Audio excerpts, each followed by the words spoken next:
সারা দুনিয়া মুসলমানদের গায়ে আগুন লাগিয়ে দিয়ে ইসলামের দুশ্মনেরা যখন আনন্দে আত্মহারা, তখন আমরা চিন্তা করি মাইকে আজান দেওয়া জায়েজ আছে কি নাই।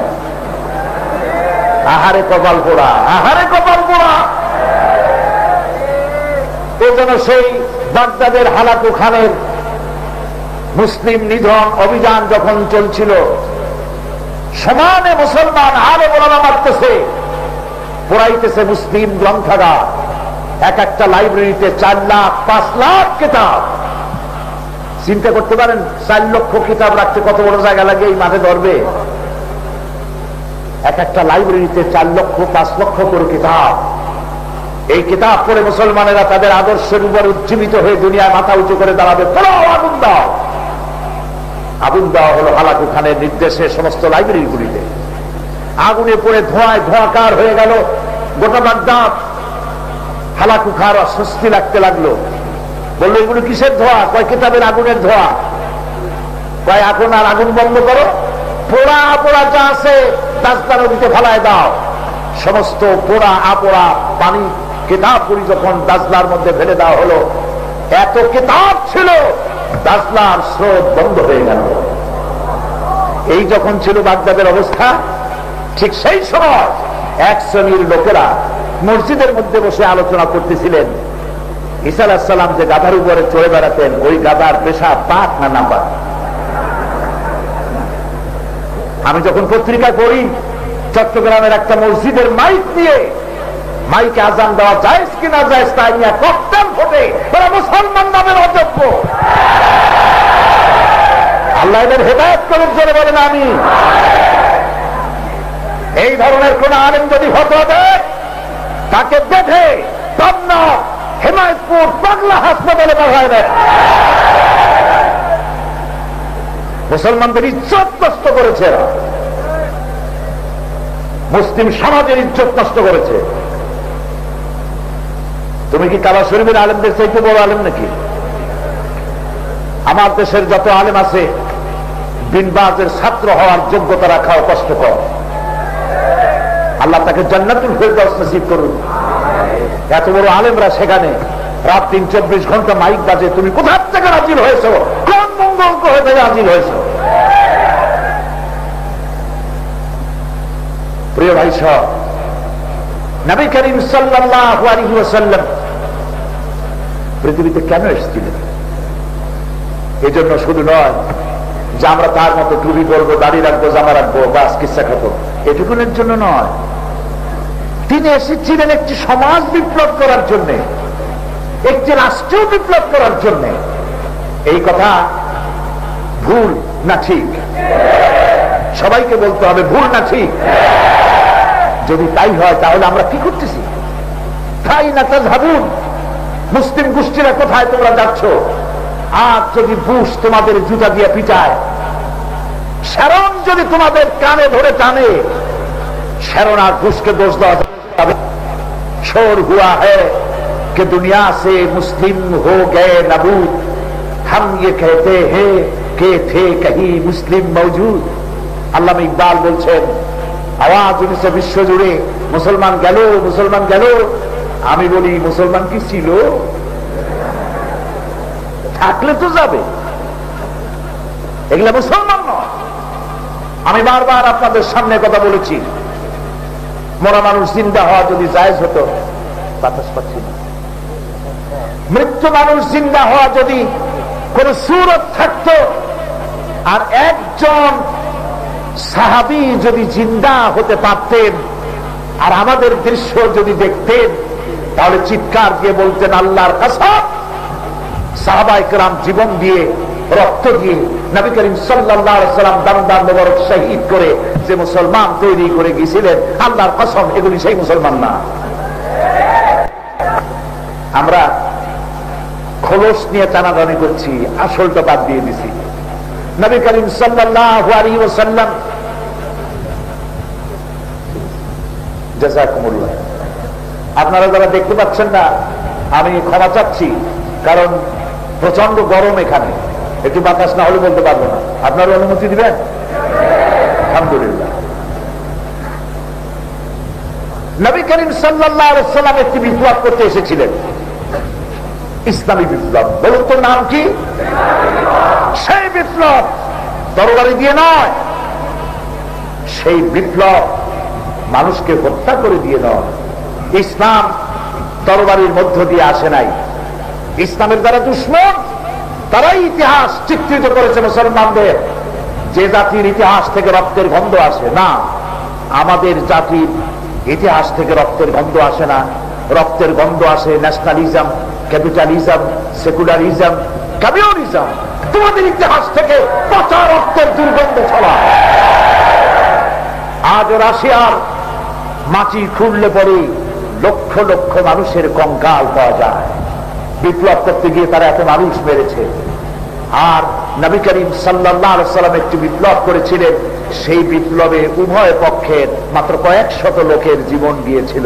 মাত্র কয়েক শত লোকের রক্তের বিনিময় একটি বিপ্লব প্রতিষ্ঠিত হলো, একটি বিপ্লব কায়েম হলো, একটি সমাজ বিপ্লব হলো, রাষ্ট্রীয় বিপ্লব হলো। যেই বিপ্লবের, যেই রাষ্ট্রের নমুনা পৃথিবীর কোন মানুষ আজ পর্যন্ত করতে পারে নাই, ভবিষ্যতেও পারবে না। এটা করেছিলেন কি দিয়ে? তরবারি দিয়ে নয়। এটা তিনি করেছিলেন উদারতা দিয়ে, ভালোবাসা দিয়ে, মোহব্বত দিয়ে। সুবহানাল্লাহ। আল্লাহ রাব্বুল আলামিন কোরআনে কারীমের ভিতরে বলেছেন, ফাবিমা রাহমাতিম মিনাল্লাহি লিনতা লাহুম ওয়ালাউ কুনতা ফাদ্দান গালিযাল কলবি লানফাদ্দু মিন হাওলিক। হে নবী, আপনার উপরে আল্লাহ পাকের রহমত এবং করুণা এই যে আল্লাহ রাব্বুল আলামিন আপনার কলিজাটাকে নরম বানিয়ে দিয়েছেন। আপনার দিলটাকে, আপনার কাল আল্লাহ পাক নরম করে দিয়েছেন। সুবহানাল্লাহ। যারাই আপনার কাছে আসে সব সিমেন্টের মতো জাম হয়ে যায়। ওয়ালাউ কুনতা ফাদ্দাল গালিযাল কলব, যদি আপনার কলব হতো কঠোর, হৃদয়, চরিত্র, ব্যবহারটা হতো রূঢ়, লানফাদ্দু মিন হাওলিক, অবশ্যই আপনার কাছের থেকে সব লোক ছিটকে পড়তো, কেউ কাছে আসতো না। মহব্বতে পাগল হয়ে গেছে মানুষ। সুবহানাল্লাহ। ছোট্ট ছোট্ট বাচ্চারা খেলাধুলা ছেড়ে দিয়ে দৌড়ে আসতো রাসূলের কাছে। সুবহানাল্লাহ বলবেন না? নবী করিম সাল্লাল্লাহু আলাইহি ওয়াসাল্লাম তাদেরকে বলতেন, আসসালামু আলাইকুম। আমরা কি বলি? আমরা অপেক্ষা করি সালাম আমারে দেবে, কারণ আমি নেতা। মুসাফা করতে গিয়ে হাত সবটুকু দিতে চায় না, যদি নেতৃত্বের সর্বনাশ হয়। হাসি মুখে কথাও বলতে চায় না, কপাল পোড়া। এগুলো কি? কপাল পোড়া। নবী করিম সাল্লাল্লাহু আলাইহি ওয়াসাল্লাম তো এমন ছিলেন, কারোর সঙ্গে কথা বলতে গেলে ঘাড় বাঁকা করে ভাবে কথা জীবনেও বলেন না। যার দিকে ফিরে কথা বলতেন, পুরা বডি, শরীর মোবারক তার দিকে ফিরে কথা বলতেন, যাতে ওই ব্যক্তি মনে না করতে পারে যে নবী করিম সাল্লাল্লাহু আলাইহি ওয়াসাল্লাম আমাকে ইগনোর করছেন, অবহেলা করছেন। আল্লাহু আকবার। মুসাফা করতে গিয়ে হাত ছেড়ে দিতেন না যতক্ষণ সেই লোক হাত ছেড়ে না দিত। হাসি মুখে কথা বলতেন, মুখ বেজার করে থাকতেন না। নবুয়তের দরবার তো নবুয়তের দরবার। সুবহানাল্লাহ। দরবারটা কি? কি দরবার? সুবহানাল্লাহ। রোম সম্রাট গোয়েন্দা পাঠিয়ে দিয়েছিল, দেখো তো, একটু দেখে আসো, যেভাবে রাষ্ট্র একটার পর একটা দখল হচ্ছে, না জানি আমারটাও কখন দখল হয়ে যায়। মুহাম্মদ সাল্লাল্লাহু আলাইহি ওয়াসাল্লামের সিংহাসন কেমন, ব্যক্তিটি কেমন, দেখে আসো। তিনি দেখে মাসখানেক মদিনায় থেকে ঘুরে ফিরে রোম সম্রাটের কাছে গিয়ে বললেন, প্রায় 100 বছরের কাছাকাছি আমার বয়স, দুনিয়ার বহু রাজরাজদের দরবার দেখেছি, কিন্তু মুহাম্মদ সাল্লাল্লাহু আলাইহি ওয়াসাল্লামের মতো অনাড়ম্বর দরবার জীবনে কোথাও দেখি নাই। ওখানে কোনো সিংহাসন নাই, ওখানে কোনো চেয়ার নাই, সকলের সাথে মিশে বসেন, লোকেরা তার দিকে তাকিয়ে থাকে, আর সে চেহারা এমন কেউ চোখ নিচে নামাতে পারে না। তিনি উজু করলে পানিগুলি কেউ প্রবাহিত হতে দেয় না, পানিগুলি মাটি থেকে উঠায় গায়ে মাখায় দেয়। তিনি থুতু ফেললে লোকেরা উঠায় গায়ে মাখায় দেয়, কারণ তার মধ্যে মিস্ক এবং আম্বরের সুগন্ধ ছড়ায়। নবী করিম সাল্লাল্লাহু আলাইহি ওয়াসাল্লাম তরবারি দিয়ে ইসলাম বিজয় করেন নাই, ইসলাম বিজয় হয়েছে মহব্বত দিয়ে, ভালোবাসা দিয়ে। সুবহানাল্লাহ। দরবারে নববী লোকেরা ভাব গম্ভীর পরিবেশে বসে থাকেন, জাহান্নামের আয়াত নাজিল হচ্ছে, জান্নাতের আয়াত নাজিল হচ্ছে, যুদ্ধের আয়াত নাজিল হচ্ছে, লোকেরা ভাব গম্ভীর পরিবেশে বসে আছেন। এটাকে হালকা করার জন্য মাঝে মধ্যে নবী করিম সাল্লাল্লাহু আলাইহি ওয়াসাল্লাম একটু রসিকতাও করতেন। সেই রসিকতা আমাদের রসিকতার মতো নয়। আমাদের লোকেরা যেমন রসিকতা করে মিথ্যাশ্রিত, একটা গল্প বানায় দিল যার কোনো অস্তিত্বই নাই, মারি দিল মাঝখান দিয়ে একটা। নবী করিম সাল্লাল্লাহু আলাইহি ওয়াসাল্লাম রসিকতা করতেন সত্য নির্ভর, সত্যাশ্রয়ী, শিক্ষণীয়। এক বুড়ি এসে বলল, ইয়া রাসূলুল্লাহ, আমি বুড়ি মানুষ, চলাফেরা করতে পারি না, আমাকে দয়া করে একটি উট দিবে, তাহলে আমার জন্য খুব সুবিধা হয় যাতায়াতে। হুজুর বললেন, হ্যাঁ দেব, তোমার আমি একটা উটের বাচ্চা দেব। বুড়ি খানিকটা অসন্তুষ্টি হলেন। আমি চাইলাম উট যার উপরে আমি চড়তে পারি, আপনি দিবেন একটা বাচ্চা, ওই বাচ্চা তো এমনি চলতে পারে না, আমার নিয়ে চলবে কেন? হুজুর সাল্লাল্লাহু আলাইহি ওয়াসাল্লাম মুস্কি হেসে বললেন, তোমারে যে আমি উটটা দেব, সে উটটা কোনো না কোনো উটের বাচ্চাই তো হবে। ওটা তো পাহাড় থেকে আর বাইর হয় নাই, মাটি থেকে তো আর বেরোয় নাই, কোনো না কোনো উটের বাচ্চাই তো হবে। এই ছিল তার রসিকতা। আর একবার রসিকতা করলেন, সাহাবায়ে কেরাম বসা, নবী করিম সাল্লাল্লাহু আলাইহি ওয়াসাল্লাম বললেন, কাতালা মুয়াজ্জিনুন মুয়াজ্জিনান। দেখো, এক মুয়াজ্জিন আর এক মুয়াজ্জিনের জবাব করতেছে। শুনে সবাই হতচকিত হয়ে উঠছে। মুয়াজ্জিন মুয়াজ্জিনের জবাব করে, সাংঘাতিক কথা। তাকায় দেখে হযরত বিলাল একটা মোরগ জবাব করতেছিল। মোরগে মুয়াজ্জিন, বিলালে মুয়াজ্জিন। এই ছিল নবী করিম সাল্লাল্লাহু আলাইহি ওয়াসাল্লামের রসিকতা। বিশ্ব পরিচালনা করার জন্য আল্লাহ তাকে পাঠিয়েছিলেন, মহব্বত দিয়ে আর ভালোবাসা দিয়ে জয় করেছেন। কে না জানে এক বেদুইন মসজিদে নববীর ভেতরে এসে পেশাব করে দিয়েছিল। সাহাবায়ে কেরাম গরম হলেন, বাধা দিবেন, নবী করিম সাল্লাল্লাহু আলাইহি ওয়াসাল্লাম বাধা দিতে দিলেন না, বললেন তাকে কাজটা শেষ করতে দাও। কাজটা শেষ হওয়ার পর তাকে কাছে নিয়ে জিজ্ঞেস করলেন, তুমি কি জানো তুমি এই কামটা করছো কোন জায়গায়? এটা মসজিদ, আমরা এখানে নামাজ পড়ি, আল্লাহকে সিজদা দেই। ভবিষ্যতে এই ধরনের কাজ যখন তুমি করবে, তখন মসজিদে অবশ্যই করবে না, বাইরে কোথাও গিয়ে করবে। লোকটি নবী করিম সাল্লাল্লাহু আলাইহি ওয়াসাল্লামের এই ব্যবহারে অবাক হয়ে গেল। হুজুর সাহাবায়ে কেরামদের দিকে ফিরে বললেন, ইন্নামা বুইসতুম মুয়াসসিরিন। ও সাহাবীরা, আল্লাহ তোমাদেরকে সহজ করার জন্য পাঠাইছেন, কঠিন করার জন্য পাঠান নাই। নবী করিম সাল্লাল্লাহু আলাইহি ওয়াসাল্লাম পৃথিবীর বুকে আল্লাহ পাক তাকে পাঠিয়েছিলেন একটি সমাজ বিপ্লব, একটি রাষ্ট্র বিপ্লব করার জন্য। কারণ রাষ্ট্রীয় শক্তি যদি হাতে না থাকে, তাহলে আইন তৈরি করে জনগণকে কোনো শান্তি দেওয়া যায় না। আপনারা যেমন লক্ষ্য করেছেন, আমরা যারা ওয়াজ করি ময়দানে, এরকমের আমরা যদি ময়দানে ওয়াজ করে করে 5 বছর 10 বছর যদি বলতাম যে পলিথিন খুব খারাপ সমাজের জন্য, রাষ্ট্রের জন্য, জনগণের জন্য, আপনারা পলিথিন ব্যবহার করবেন না, কাজ হইতো আমাদের ওয়াজে? বলেন, এটা কাজ হয়েছে কোন জায়গায়? পার্লামেন্টে। বলেন কোন জায়গায়? পার্লামেন্টের মধ্যে আইন তৈরি হয়েছে, এটাকে, এটার উৎপাদন, এটার বিপণন, এটার ব্যবহারকরণ সবটাই নিষিদ্ধ করা হয়েছে।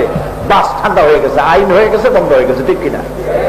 এখন ঠিক একই ভাবে আমরা মাত্র এখানে 17 জন, 60 জনে 2 জন, 300-তে 17।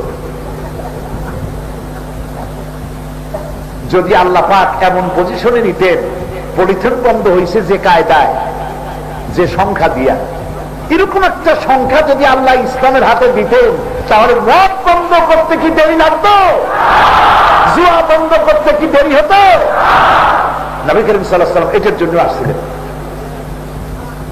আইনের মাধ্যমে পরিবর্তন করা, ঘাড়ের উপরে পিটাইয়া নয়। ইন্নামা আনতা মুযাক্কিরুন লাস্তা আলাইহিম বিমুসাইতির। আপনাকে উপদেশ দিতে পাঠানো হয়েছে, দারোগা হিসাবে পাঠানো হয় না। নবী করিম সাল্লাল্লাহু আলাইহি ওয়াসাল্লাম প্রশ্ন উঠতে পারে মনের মধ্যে, তাহলে জিহাদগুলো হইল কেন? সবই যদি উদার ব্যবহার দিয়ে হয় তো জিহাদগুলো হইল কেন? প্রশ্ন উঠতে পারে। এটা হয়েছে এই কারণে, একটি জিহাদের শুরু নবী করিম সাল্লাল্লাহু আলাইহি ওয়াসাল্লাম করেন নাই, সবগুলো ছিল ডিফেন্সিভ। যখন আক্রান্ত হয়েছেন আক্রমণের জবাব দিয়েছেন, আর সে জবাব ছিল দাঁত ভাঙ্গা জবাব। মার যখন শুরু হয়, আপনি আমারে মারবেন, আমরা তো ঈসা আলাইহিস সালামের উম্মত না, আপনি আমারে মারবেন আর আমি বলবো যে ভাই হাতে ব্যথা পাইছেন নাকি, আরেকখান ঠাস করে মারিয়া দাঁত সবগুলো ভালাই দেন, এইটা তো হবে না। আমার কোরআন আমাকে শিখাইছে পায়ের বদলে পা, হাতের বদলে হাত, চোখের বদলে চোখ, নাকের বদলে নাক, জানের বদলে জান। তো তুমি আমারে মারবা আর আমি মারবার সময় স্কেল দিয়ে মাঝে মেপে দেখবো কোন জায়গায় মারলে ব্যথা পাবেন, এটা তো সম্ভব। সুতরাং প্রত্যেকটি যুদ্ধ ছিল ডিফেন্সিভ, আর আল্লাহ রাব্বুল আলামিন সাহায্য করেছেন, নইলে এই যুদ্ধগুলিতে বিজয় হওয়া সম্ভবপর ছিল না। সব জায়গায় মুসলমান কম, এক জায়গায় বেশি হয়েছিল, ইয়াউমা হুনাইন। হুনাইন বেশি ছিল। মুসলমান যে সংখ্যার দিক থেকে সংখ্যাগরিষ্ঠতার উপরে ভিত্তি করে যেতে না, যেতে যে আল্লাহর রহমতে আর ইমানের জোরে তার প্রমাণ হুনাইনের যুদ্ধ। আপনারা সূরা আল আনফাল পড়বেন, আপনারা বুঝতে পারবেন। প্রিয় ভাই সব, নবী করিম সাল্লাল্লাহু আলাইহি ওয়াসাল্লাম মক্কায় ছিলেন, 13টি বছর পর্যন্ত বরদাস্ত করেছেন। আল্লাহর ঘরের মধ্যে কতগুলি মূর্তি ছিল বলে? 360টি মূর্তি। একটি মূর্তিও 1 ইঞ্চি জায়গা সরাইতে তিনি পারেন নাই, বরদাস্ত করেছেন। তৈরি করেছেন লোক তৈরি হয়েছে, যেমন ইসলামী ছাত্র শিবির ঠেঙ্গা মারিয়া লাঠি মারিয়া জনগণের কাছে যায় না, ছাত্রদেরকে পিটাইয়া বলে না যে শিবির করাই লাগবে, এরকম বলেছে কোথাও? বলেছে কোথাও? ব্যবহার দিয়া, উদারতা দিয়া, ভালোবাসা দিয়া তাদেরকে আহ্বান করতেছে। সুতরাং একটা জনগোষ্ঠী তৈরি করতে হবে, আল্লাহর আইন প্রতিষ্ঠার জন্য একটি জনগোষ্ঠী তৈরি করা প্রয়োজন। 13 বছর বছর রাসূলুল্লাহ তাই করলেন। কিসব মানুষ তৈরি হলো দেখছেন? আবু বকর, ওমর, উসমান, আলী, আবু উবাইদা ইবনুল জাররাহ, আমর ইবনুল আস, আবু মুসা আশআরী, জাবির, জুবায়ের, খাব্বাব রাদিয়াল্লাহু তাআলা আলাইহিম আজমাইন। এই সব মুজাহিদ তৈরি হয়ে গেল, জীবনের বিনিময়, রক্তের বিনিময়, যারা আল্লাহর দ্বীন প্রতিষ্ঠা করতে পারে এমন লোক তৈরি হয়ে গেল 13 বছরের মধ্যে। মদিনা মুনাওয়ারায় নবী করিম সাল্লাল্লাহু আলাইহি ওয়াসাল্লাম হিজরত করলেন। এবার আসল কাজটা কি? হুয়াল্লাযী আরসালা রাসূলাহু বিল হুদা ওয়া দীনিল হক লিইয়ুযহিরাহু আলাদ দীনি কুল্লিহি ওয়া কাফা বিল্লাহি শাহীদা। আল্লাহ পাক বলেন, আমি আমার রাসূলকে দ্বীনে হক এবং সত্যের বিধান সহকারে পৃথিবীতে প্রেরণ করেছি, এই জন্য যাতে করে তিনি মানব রচিত সকল মতবাদের উপরে আমার দ্বীনকে যেন বিজয়ী করে দিতে পারেন। কোরআনকে বিজয়ী করার জন্য নবী করিম সাল্লাল্লাহু আলাইহি ওয়াসাল্লাম মদিনায় আল্লাহ পাক তাকে পাঠালেন। এবার তিনি প্রেসিডেন্ট, এবার তিনি কি বলে? এবার তিনি রাষ্ট্রপতি। আল্লাহ পাক তাকে যেই মক্কা থেকে একাএকি একজন মাত্র সাথী নিয়ে রাতের আধারে আত্মগোপন করে মদিনা মুনাওয়ারায় এসেছিলেন, আজ তার সাথে 10,000 সাহাবী। তিনি চলছেন মক্কা অভিযানে। মক্কায় যখন প্রবেশ করলেন, হাদিস শরীফে এসেছে যে উটের পৃষ্ঠে তিনি সাওয়ার ছিলেন। আল্লাহ রাব্বুল আলামিনের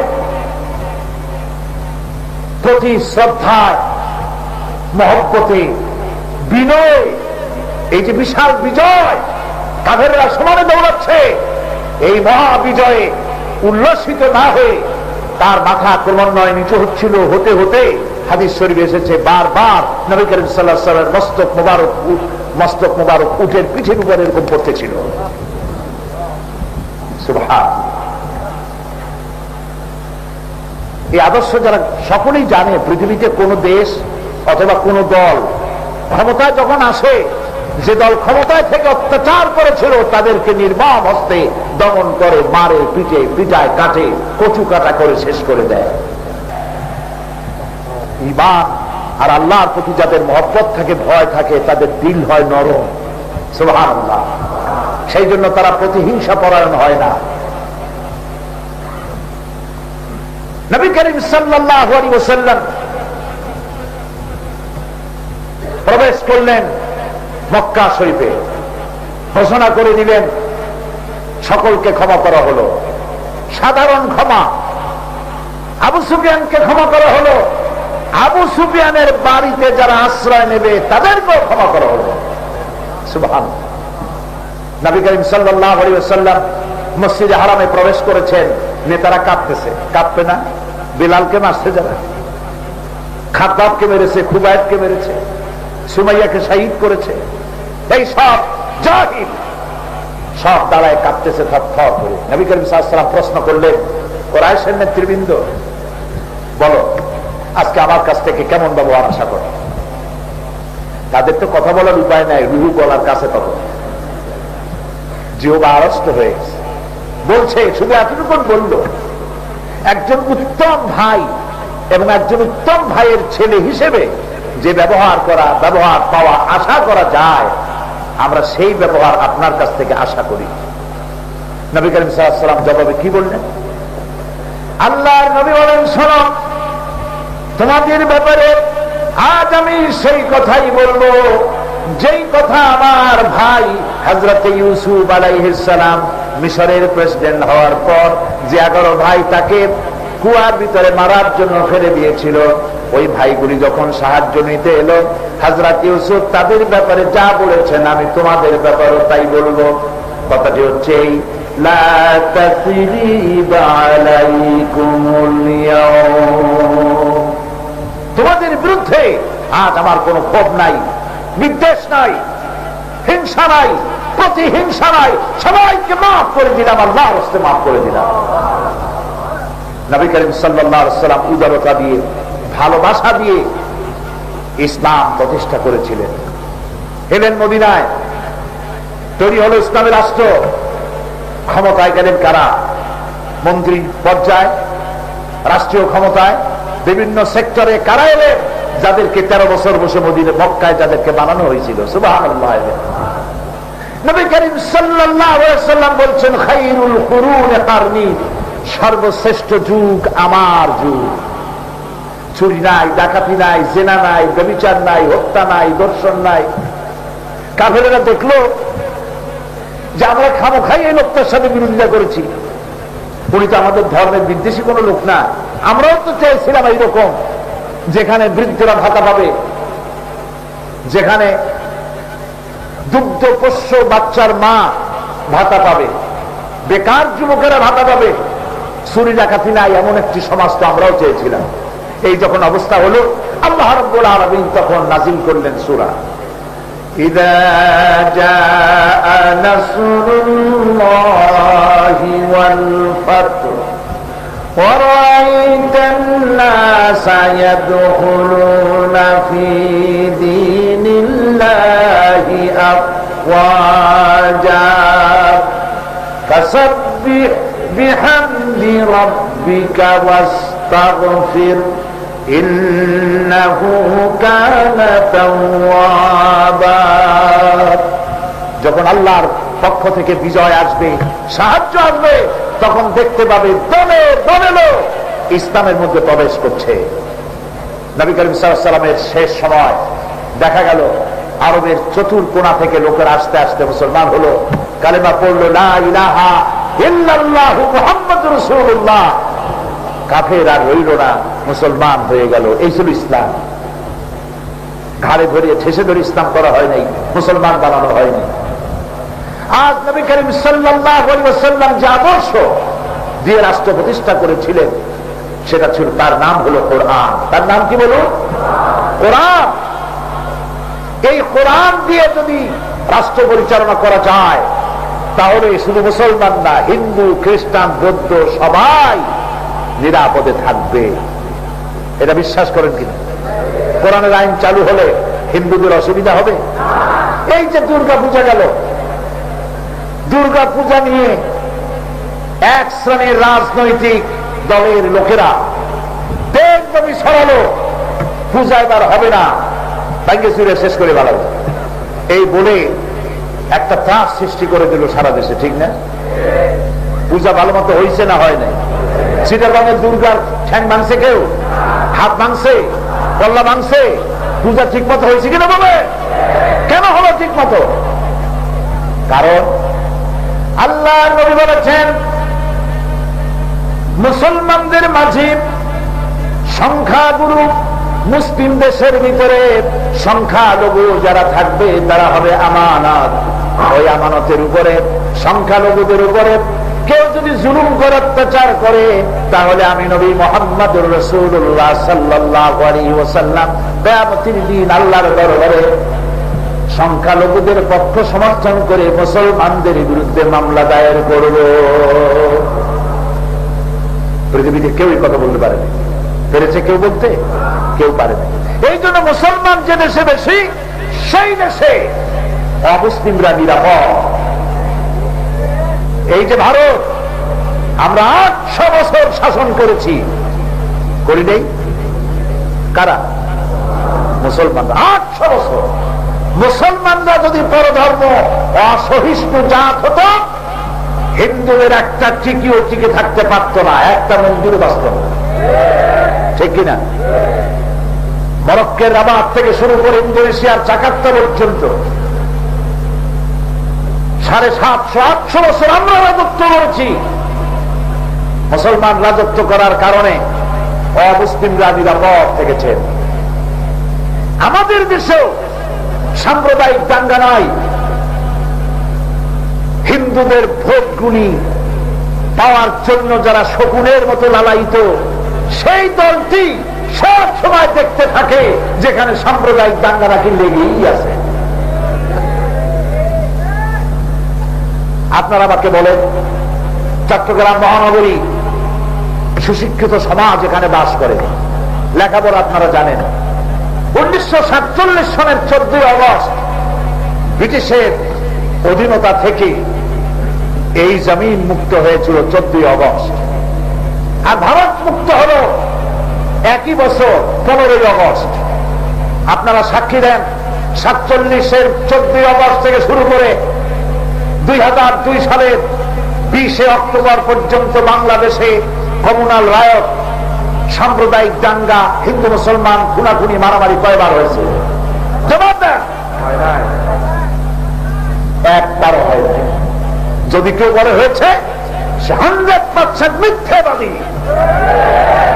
পৃথিবীর ইতিহাস সাক্ষী, বাংলাদেশ সাম্প্রদায়িক সম্প্রীতির 1000 বছরের উজ্জ্বল স্বর্ণালু ইতিহাস সৃষ্টি করেছে পৃথিবীর বুকে। একই 47-এর 14 আগস্ট থেকে এ পর্যন্ত আমার দেশে একবারও সাম্প্রদায়িক দাঙ্গা হয় নাই।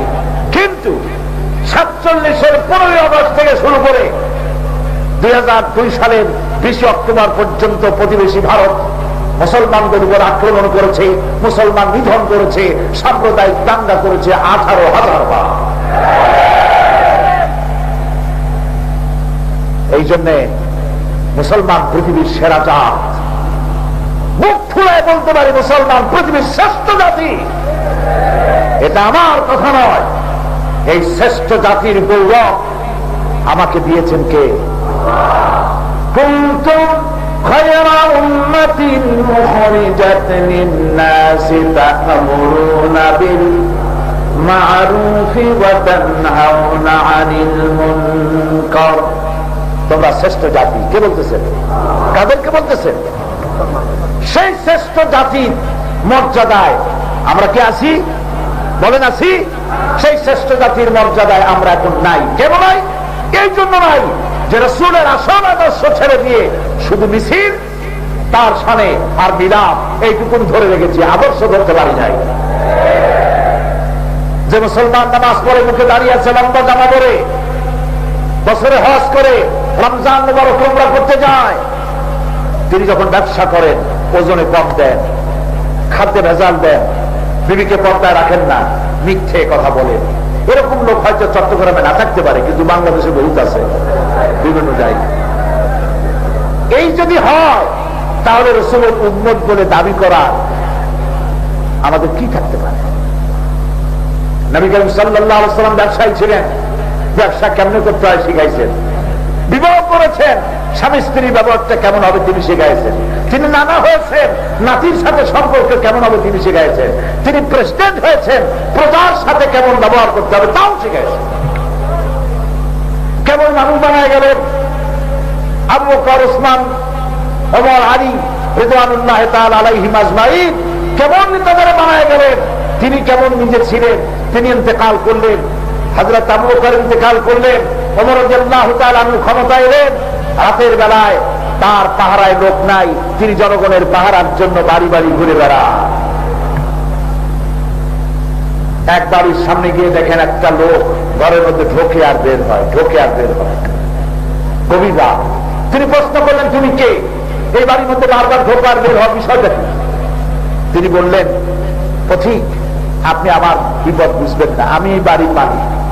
আমার বাড়িতে অন্য কোনো পুরুষও নাই, মেয়ে লোক নাই, আমার বউ ছাড়া। আমার বউ এখনই ডেলিভারি হবে, বাচ্চা হবে, তাকে সাহায্য করার মতো একটা লোক নাই।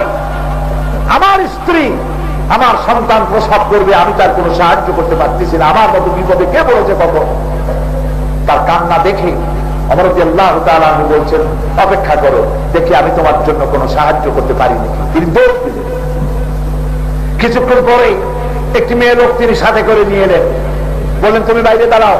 পুরুষটিকে বাইরে দাঁড় করায় রাখলেন, মহিলাকে ভেতরে ঢুকিয়ে দিলেন। কিছুক্ষণ পর সেই মহিলা বেরিয়ে এসে বললেন, আমিরুল মুমিনিন, বাড়িওয়ালাকে খোঁজখবরি দেন, আল্লাহ তাকে একটি সন্তান দান করেছে। আমিরুল মুমিনিন নাম শুনিয়া সন্তান হওয়ার আনন্দ বেচারা ভুলে গেছে, বয়স বলছে, আমিরুল মুমিনিন আপনি? আমি তো বড় অপরাধ করেছি, আপনি আমার জন্য দৌড়াইছেন, আল্লাহর রাস্তে আমারে মাফ করে দেন। হযরত ওমর তিনি বললেন, ও আল্লাহর বান্দা, উল্টো আমার কাছে ক্ষমা চেও না, বরং আমি যে তুমি বলার আগে আমি সন্তান নিয়ে তোমার বিপদের সময় আগের থেকে তোমার সেবার ব্যবস্থা করতে পারলাম না, অথচ আমি রাষ্ট্র শাসক, এই জন্য কিয়ামতের দিন আল্লাহর দরবারে আমারে তুমি আসামি বানাইও না। হযরত ওমর কাঁদতেছিলেন।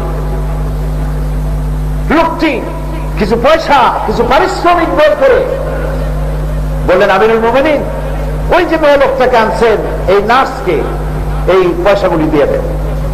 হযরত ওমর বললেন, আল্লাহর বান্দা, এত রাত্রে আমি নার্স পাবো কই?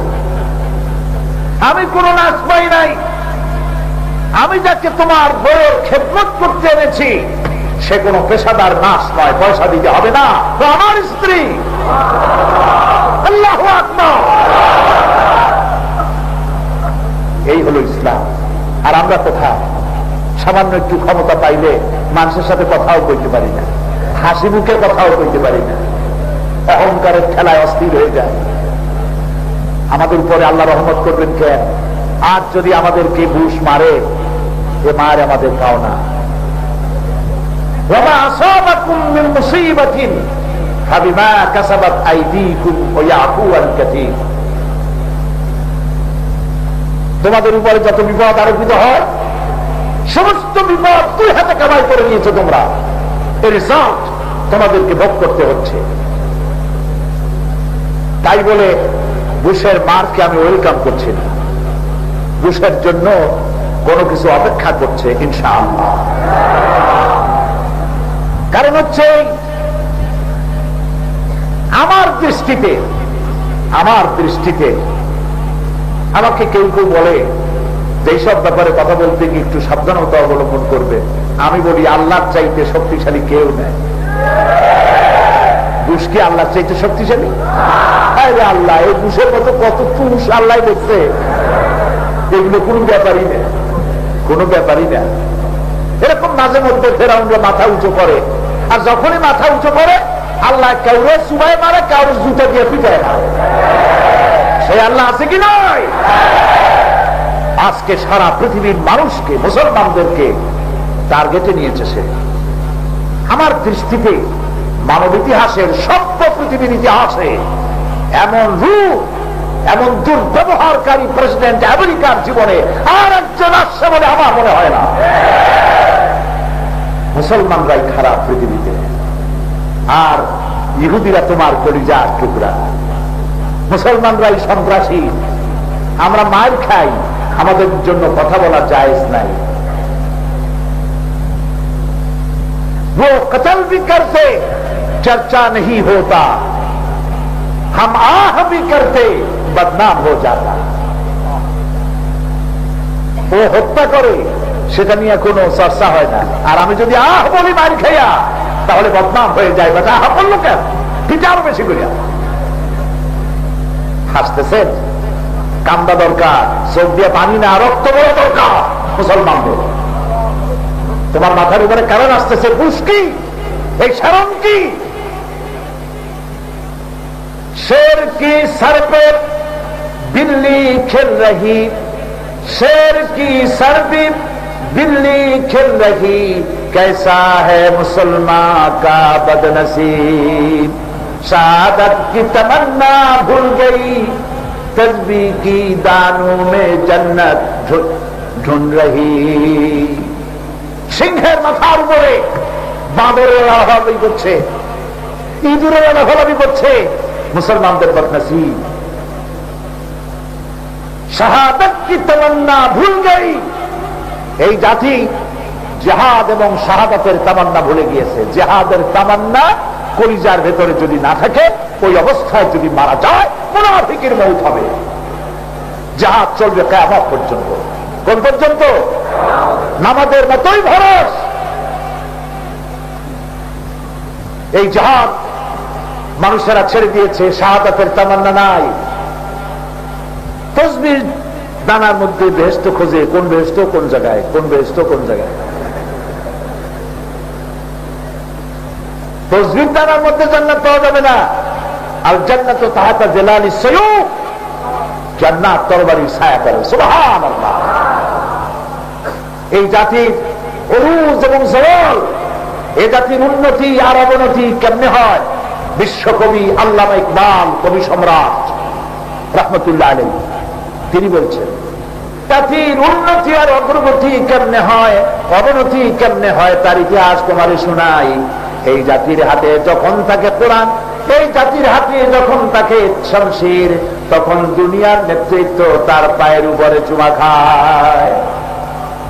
কোরআন আর শমশিরের পরিবর্তে মুসলমানদের হাতে যখন কালচারের নামে হাতে যখন আসে তবলা, বেহালা, ঢোল, সারিন্দা, নারিন্দা, তখনই কপাল পড়ে। প্রিয় ভাই সব, মুসলমানদের হাতে আজ মুসলমানদের কাছে যে কালচার এসেছে, এটা কালচার নয়, এটা মুসলমানদের দেহের ভিতরে ক্যান্সার। যেই কালচার মুসলমানদের হাতে ঢোল উঠায়, তবলা উঠায়, হারমোনিয়াম উঠায়, এটা মুসলমানদের উন্নতির পথ নয়। মুসলমানদের উন্নতির পথ কোরআন। সুবহানাল্লাহ। সেই কোরআন ছেড়ে দেওয়ার কারণে আজ তারা দেখতে পাচ্ছে এই পৃথিবীতে মুসলমানরাই সব থেকে সভ্যজাত। কারা সভ্যজাত? আমরা, এই মুসলমানেরা। আমাদের বিরুদ্ধে আমেরিকা ক্ষেপ্ত না, ক্ষেপছে কেন? ওদের মতো পুরুষে পুরুষে এই দেশের মুসলমানেরা বিয়ে করে না কেন? খেপেছে কেন? এদেশের মহিলারা মেয়ে লোকে বিয়ে করে না কেন? ওদের মতো রাস্তায় রাস্তায় মদ খায় না কেন? এরা সভ্য কেন, ভদ্র কেন? কাজী আমাদের কালচারের সাথে যখন তাদের মিল হচ্ছে না, এদেরকে শেষ করো, মারো।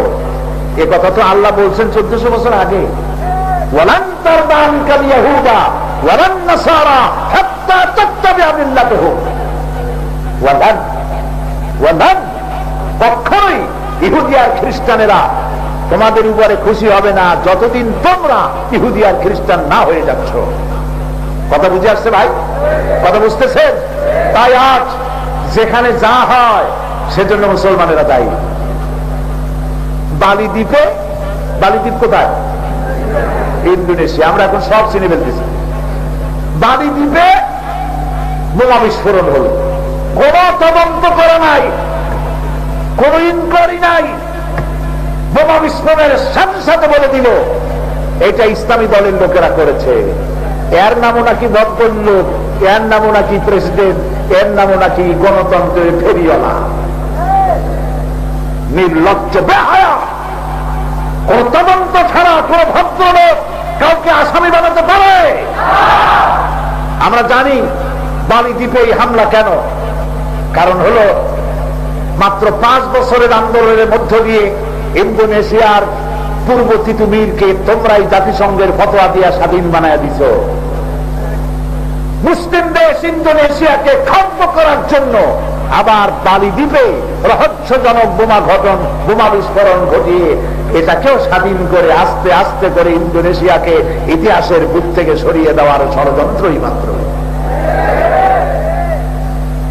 প্রিয় ভাই সব, 5 বছর আন্দোলন করিয়া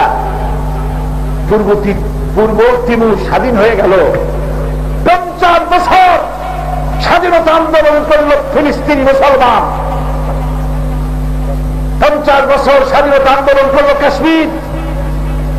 আজ অভিশপ্ত ইহুদি জাতি তাদের কামানের গোলা ছুড়ে দেয়, আর গোলাপের পাপড়ির মতো সুন্দর সুন্দর চেহারার উম্মতে মুহাম্মাদী রাস্তার উপরে বুকের রক্তগুলো ঢেলে দেয়। ওরা কামানের গোলা মারে, এদের কাছে গোলা নাই, পাথর দিয়ে তার জবাব দিতে চেষ্টা করে। বুলডোজার দিয়ে, কামান দিয়ে 50 বছরের স্বাধীনতার স্বপ্ন সাত অভিশপ্ত ইহুদি জাতি আমেরিকার পৃষ্ঠপোষকতায় ফিলিস্তিনি মুসলমানদের স্বাধীনতার সাত মাটির সাথে মিশাই দিয়েছে, কাশ্মীরের স্বাধীনতার সাথ মিশাই দিয়েছে। আজ তার জিব্বা অনেক লম্বা হয়ে গেছে, এখন আক্রমণ করবে বাগদাদ।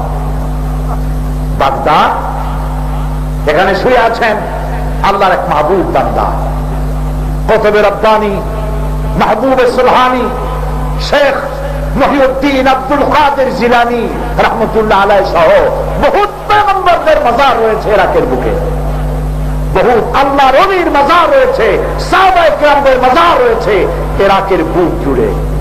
অসম্ভব নয় বিশ্বের এই শ্রেষ্ঠ মোড়লের দাফন কাফন কুলখানি চল্লিশা বাগদাদের বুকেই হবে ইনশাআল্লাহ। ইনশাআল্লাহ বলেন ইনশাআল্লাহ। মুসলমানদের ঘুরে দাঁড়াবার সময় এসেছে। এই জাতিসংঘ আমরা মানি না ঘোষণা করতে হবে আজ মুসলমানদের। যেই জাতিসংঘ দিয়ে মুসলমানদের কোন উপকার হয় না, সেই জাতিসংঘের আমার কাছে 4 পয়সার দাম নাই। জাতিসংঘ হচ্ছে এক গোয়ার মুফতি, সে ফতোয়া সরবরাহ করে বুশে মুসলমানদেরকে মারার জন্য। সেই জন্য আজ সময় এসেছে মুসলমানদের আলাদা জাতিসংঘ করা, এটা বুঝতে হবে। ইনশাআল্লাহ সময়ের ব্যবধানে মুসলমান জাগ্রত হবে। আজ বাংলাদেশের কক্সবাজার থেকে শুরু করে টেকনাফ থেকে তেতুলিয়া পর্যন্ত জেগে উঠেছে মুসলমান, জেগে উঠেছে কাশ্মীরে, জেগে উঠেছে বসনিয়ায়, চেচনিয়ায়, আলজেরিয়ায়, সারা দুনিয়ায় মুসলমান জেগে উঠেছে। হয়তো গাজী নয়তো শহীদ, মরতে তো হবেই। বেইজ্জত হয়ে মরার কোন দাম আছে? বেঈমান হয়ে মরার কোন দাম আছে? হাসতে হাসতে জীবন দেওয়ার জন্য প্রস্তুত হতে হবে। বিশ্ব মানবতাকে রক্ষা করতে হবে।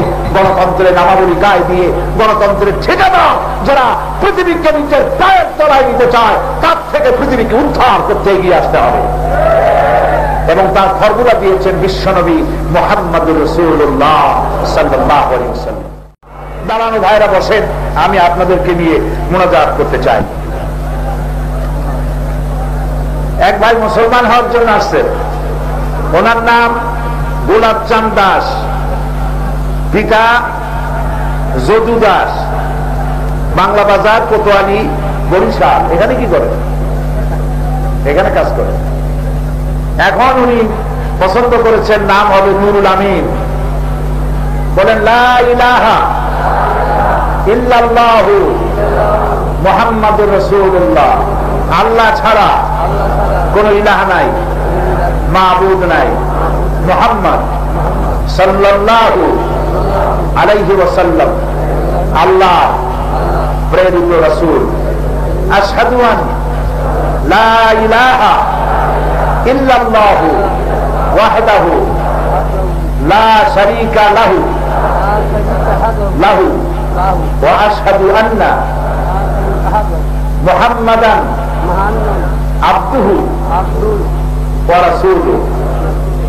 আমি সাক্ষ্য দিচ্ছি আল্লাহ ছাড়া, বলেন আল্লাহ ছাড়া কোন ইলাহ নাই, কোন মাবুদ নাই, তার কোন অংশীদার নাই, তিনি এক।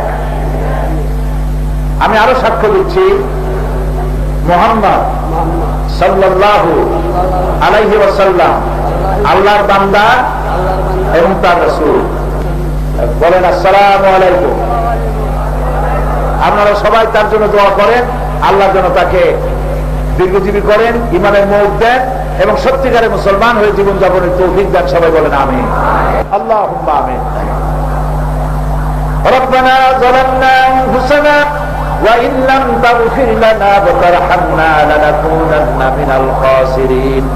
রব্বানা লা তুযিগ কুলুবানা বা'দা ইয হাদাইতানা ওয়া হাব লানা মিন লাদুনকা রাহমাতান ইন্নাকা আনতাল ওয়াহ্হাব।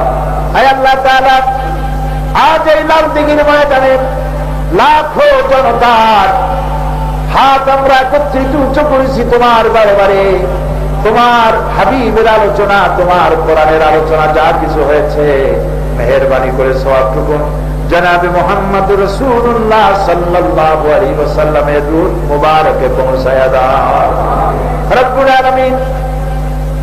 तमाम পৃথিবীর মাটির নিচে যত মুমিন মুমিনাত শুয়ে আছেন তাদের আরওয়ার উপরে সওয়াব পৌঁছায় দাও।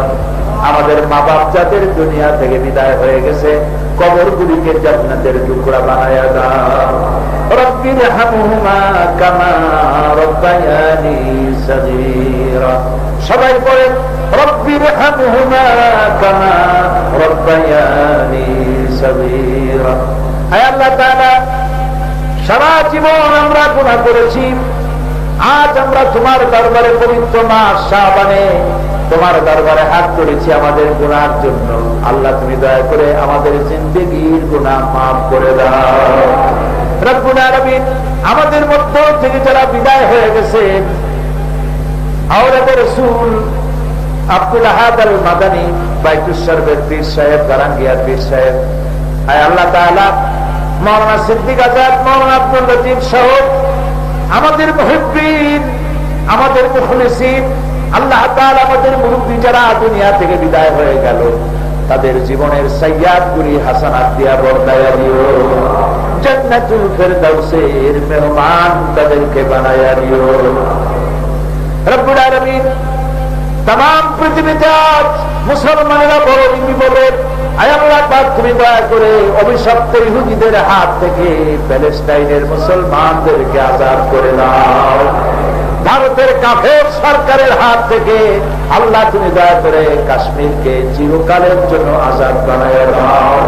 ভারতের মুসলমানদের নিরাপত্তা দান করো। আয় আল্লাহ তাআলা, বসনিয়া, চেচনিয়া, বার্মা, পৃথিবীতে যত জায়গায় মুসলমান বিপদে আছে, তুমি তাদের হামি ও নাসির হয়ে যাও। কয়েক সেকেন্ড আমি আপনাদের জন্য ছেড়ে দিলাম। মাথা নিচু করে, চক্ষু বন্ধ করে, যার যার নিজের কথা আল্লাহকে সরাসরি বলেন।